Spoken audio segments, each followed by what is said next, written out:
This is Democracy Now! I'm Amy Goodman with Juan Gonzalez. We end today's show with the historic $2 billion payout by the U.S. Department of Agriculture to black farmers and other farmers of color who experienced discrimination when applying to the USDA's farm loan programs. The payouts finally came 2 years after Congress funded them through the Inflation Reduction Act in 2022. USDA Secretary, Agriculture Secretary Tom Vilsack made the announcement last week. Now, this financial assistance is not compensation for anyone's loss or the pain endured, but it is an acknowledgement by the department. Our hope is, and the president's hope is, that this financial assistance will help many farmers stay on the farm, contribute to our nation's food supply, and continue to do what they love. This comes after the U.S. Commission on Civil Rights confirmed as long ago as 1965 that the USDA, the U.S. Department of Agriculture, discriminated against black farmers. But little was done to address the problem, and the number of black-run farms dropped 96% in the last century. By 1999, 98% of all agricultural land was owned by white people. For more, we go to Boydton, Virginia. We're joined by John Boyd, a fourth-generation black farmer and founder and president of the nonprofit National Black Farmers Association, which fought for these payouts that have now gone out. John, welcome back to Democracy Now! It's great to have you with us. Explain the significance of what's happening right now. Amy, thank you so much for having me, and it's always good to spend time with you. This is a very, very historic payout for black farmers, and I see it as a huge win for myself and the National Black Farmers Association that worked on this for nearly 4 decades. So basically, 60,000 applications were turned in, 45,000 black farmers and other farmers of color have begun receiving checks this week and the latter part of last week. So it's very, very good news, and a total of $2 billion. So we've been waiting for this payout for a long time.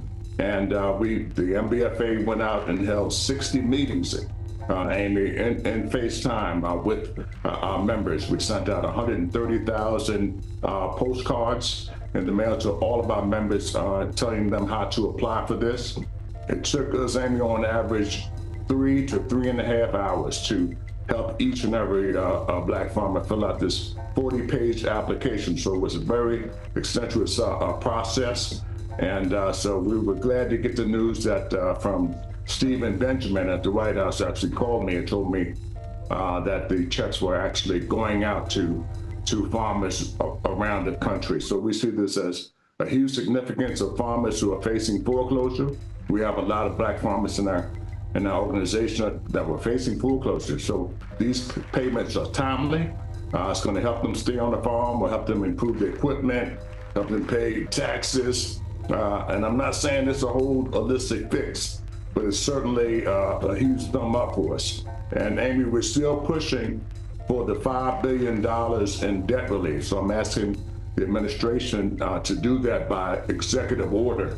That's what I've been having conversations with the White House to still get the $5 billion. That's the land that's owned by many black farmers that have their deeds of trust tied up with the United States Department of Agriculture.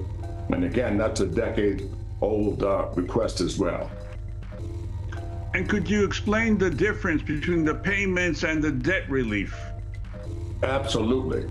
The payments, like you heard Secretary Vilsack mention, it was those black farmers and farmers of color who experienced discrimination prior to 2021. So that was just about everybody in our organization that fit that definition. So that piece was totally separate than the actual debt relief, which is 120% we were promised.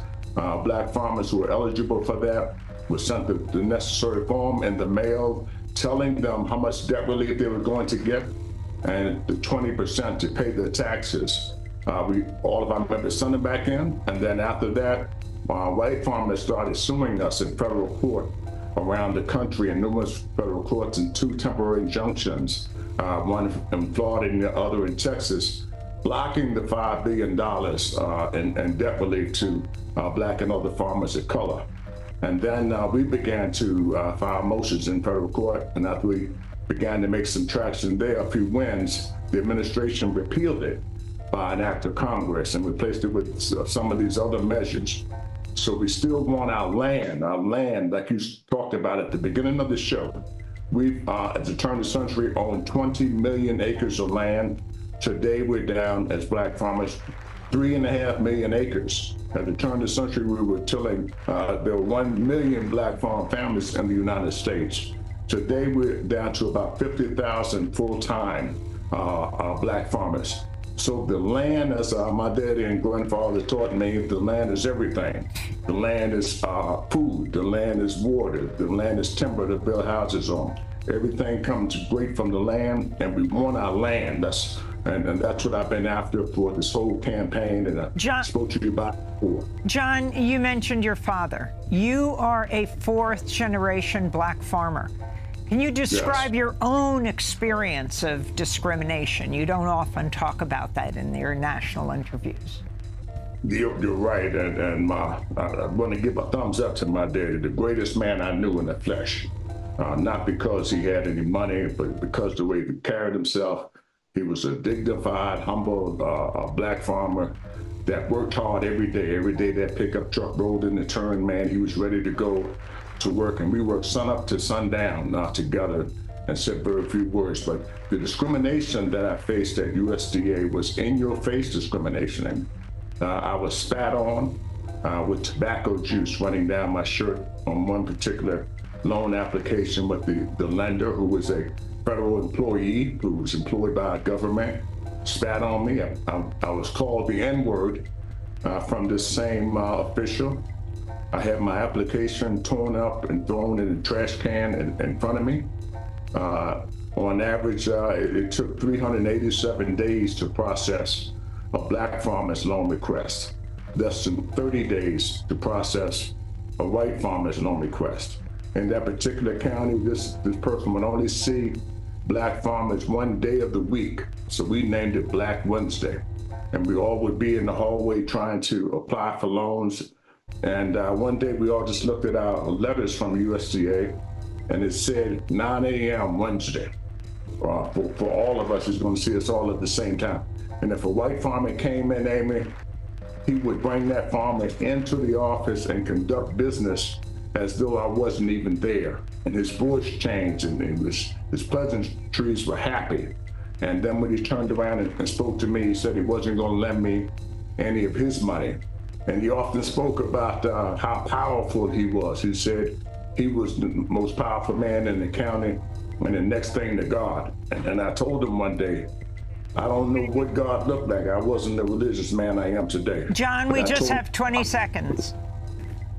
Well, I want people to know this is a big win, and don't never ever give up. The arc of justice been slow. It's been slower for Black people, but I never gave up. I never gave in, and I kept pushing forward, and we won, and we're going to win that $5 billion too.